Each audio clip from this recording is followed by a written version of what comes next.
খুব ভালো কথা, স্বপ্ন দেখা ভালো। আমরা ঘুমিয়ে অনেক স্বপ্ন দেখি, উনি জেগে ঘুমোচ্ছে। ভাঙড়ে নওশাদ সিদ্দিকীর যা জনপ্রিয়তা, নওশাদ সিদ্দিকীকে ওখানে হারানোর মতো ক্ষমতা এই চোরজুবৃত্তি করা চোর তৃণমূলের ক্ষমতা হবে না। ওখানে যে উন্নয়ন করেছেন, শাসন থানা থেকে এসকর্ট করে হারোয়ায় তুলে দিতে যায়, ঠিক তার মাঝখানে পিয়ারুল গাড়ির থেকে ট্রাফিকের জন্য গাড়ি থেকে নেমে রাস্তা দিয়ে হাঁটতে হাঁটতে রাজারহাটের দিকে আসতে যায়। তখন দুটো বাইক এসে ওকে জিজ্ঞেস করে প্রথমে ওর নাম। যখন ওর নামটা অ্যাফার্ম করলো যে হ্যাঁ এটা আমার নাম, তখনই ওকে পেছন থেকে স্করপিও এসে তুলে নেয় এবং তুলে নিয়ে তাকে থ্রেট দেয় যে তোকে বারাসাত 2 দেখলে খবর হবে, তোকে মার্ডার করে দেবো, আর তুই যদি আইএসএফ করিস তাহলে তোর খবর আছে, তুই কিন্তু আর আইএসএফ করবি না। এইটা মেন কথা না, কালকে ঘটনা ঘটেছিল যেটা পিয়ারুলের মুখ থেকে শোনা হয়েছে। এই গেল ঘটনাচক্রে পিয়ারুল একজন অ্যাডভোকেট, ডিস্ট্রিক্ট কোর্টের একজন অ্যাডভোকেট। তো আমাদের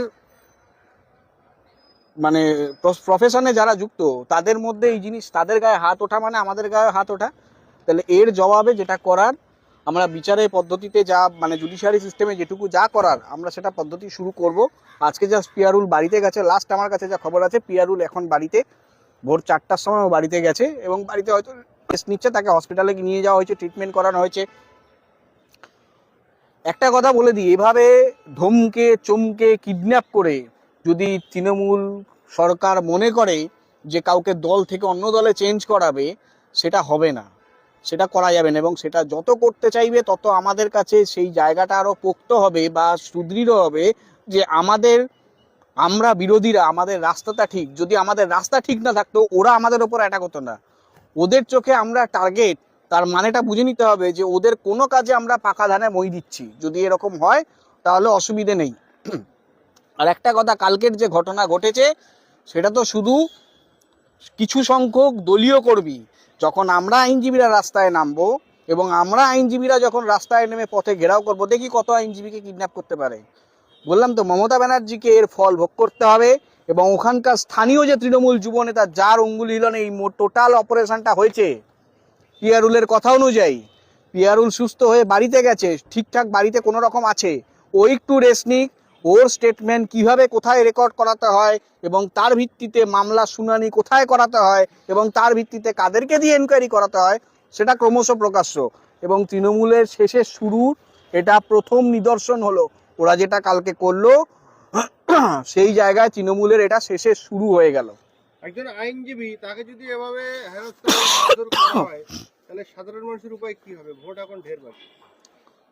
প্রতিরোধ আমরা আগে থেকে বলছি, প্রতিরোধ করতে হবে এবং গণপ্রতিরোধ করতে হবে। যত গণপ্রতিরোধ সুদৃঢ় হবে, যত প্রতিরোধ দৃঢ় হবে, তত আমাদের বা আপনাদের নিজেদেরও শাসকের চক্ষু রাঙানি, শাসকের আপনারা যদি আপনার দম্ভ ওটা যদি মেনে নেন তাহলে আপনারা ঘরে বসে থাকুন। যদি আপনাদেরকে প্রতিরোধ করতে পারেন তাহলেই আপনারা পশ্চিমবঙ্গের মুখে এই অপদার্থ ডাকাত শাসক দলকে, শাসক গোষ্ঠীকে চেঞ্জ করতে পারবেন বা 26-এ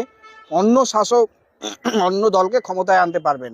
যদি সেটা না হয় তাহলে এরকমই সহ্য করতে হবে। আপনাদের বা আমাদের সামনে দুটো রাস্তা, হয় সহ্য করুন, মেনে নিন, আর না হলে প্রতিরোধ করুন, প্রতিবাদ করুন। ঠিক করবেন আপনারা কোন দিকে কি করবেন। ভোটের এখন ঢের বাকি, তার আগে থেকেই এই অবস্থা। অবশ্যই শাসক চায় বিরোধী কণ্ঠ রোধ করতে, শাসক চাইছে বিরোধী কণ্ঠকে রোধ করতে, এবং বিরোধী কণ্ঠকে রোধ করতে চাইছে তারা ইনডাইরেক্টলি দেখবেন প্রথমে ধর্মের নামে জিগির শুরু করলো, তারপর যারা যখন মানুষের উন্নয়নের জন্য, মানুষের কাজের জন্য যে কাজ করছে জনস্বার্থে, রক্তদান শিবিরটা জনস্বার্থমূলক কাজ এবং জনহিতে, এটা তো কোনো কারোর ক্ষতি করছে না। আমি ব্যক্তিগতভাবে যে কোনো রাজনৈতিক দল করতে পারি, কিন্তু আমি একটা রক্তদান শিবিরকে কখনো অপোজ করতে পারি না। সে যদি তৃণমূল কংগ্রেসও করে সেটাও আমি অপোজ করবো না, সে যদি বিরোধী রাজনৈতিক দল করে তাহলেও আমি অপোজ করবো না। এটা তো জিনিসটা ভালো কাজ। তো ভালো কাজে যারা বাধা দিচ্ছে তারা তো সমাজ বিরোধী। এই সমাজ বিরোধীকে চিহ্নিত করার কাজ আমাদের, এবং সমাজ বিরোধীকে ছুড়ে ফেলে দেওয়া গণতান্ত্রিক উপায়, সেই কাজও আমাদের করতে হবে। এবং সেটা যদি না করা হয় তাহলে সমাজ বিরোধীরা প্রশ্রয় পাবে। বিগত দিনে আপনারা দেখেছেন একের পর এক ভাঙড়ে কিভাবে কি হয়েছে, কত সন্ত্রাস চলছে। ভাঙড় যে কোনো দিনে খবরের শিরোনামে উঠে এসেছিল। আজকের ভাঙড় দেখুন, 5 বছর আগের ভাঙড় দেখুন। আজকের ভাঙড়ে প্রথমে মেলে নওশাদ সিদ্দিকী, যিনি কিনা বই খাতা পেন বিলিয়েছে। বিগত দিনের ভাঙড়ে ছেলেদের হাতে মদের বোতল, ছেলেদের হাতে পেটো, দেশি বোম, দেশি পিস্তল, এগুলো হতো। তো যুগের আমাদেরকে ঠিক করতে হবে আমরা কোন ভাঙড়কে চাই এবং ভাঙড়কে কেন্দ্র করে কোন পশ্চিমবঙ্গকে চাই, যেটা শিক্ষা দেবে, যেই পশ্চিমবঙ্গ শিক্ষা দেবে গোটা ভারতকে। আমরা প্রথমে বাংলা একটা কথা ছিল, Bengal things today, India things tomorrow. Bangla যেটা আজকে ভাবে গোটা দেশ সেটা কালকে ভাবে।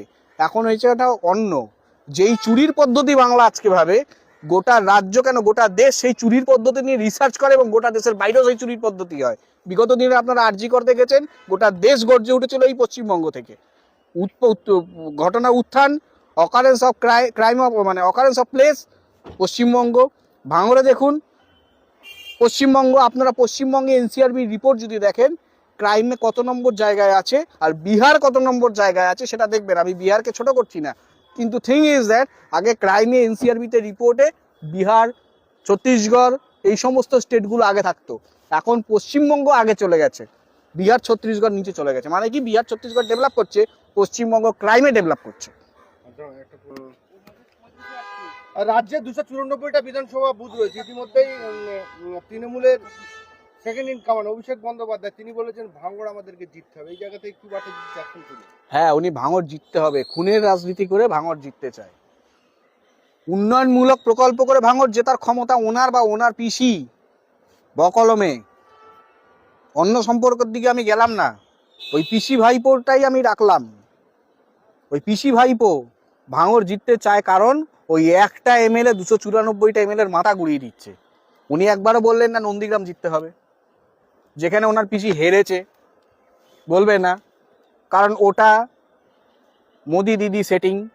উনি একবারও বলবে না শিলিগুড়ি জিততে হবে, যেখানে উত্তরবঙ্গর পুরো লবিটা বিজেপির চলে গেছে, সেটা তো উনি বলবে না, কারণ ওটা সেটিং। উনি বলবে ভাঙড় জিততে হবে। বুঝতে হবে ভাঙড়ে ওনার প্রাণ ভোমরাটা আছে। আর ওই ভাঙড়ের বিধায়ক গোটা 294টা বিধায়ককে নাকে দড়ি দিয়ে ঘোরাচ্ছে। একটা এমএলএ এর পাওয়ার কতটা, একটা এমএলএ কত মাইনে পায়, সে যেভাবে প্রকাশ্যভাবে বলে বেড়াচ্ছে, সেটা জানলে সাধারণ মানুষের খুব বড় বিপদ। আমরা যারা আইনের সাথে জড়িত তারা আমরা জানি, সাধারণ মানুষ জানেন না। এবং সব থেকে বড় কথা, যে এমএলএ বলতে পারে সরকারি টাকা স্যাংশন না হলে আমি আমার নিজের ঘর থেকে টাকা এনে সেই কাজ করে দেব, এটা তৃণমূলের আজকের তারিখে কোনো এমএলএ এমপি বলার ক্ষমতা রাখবে না।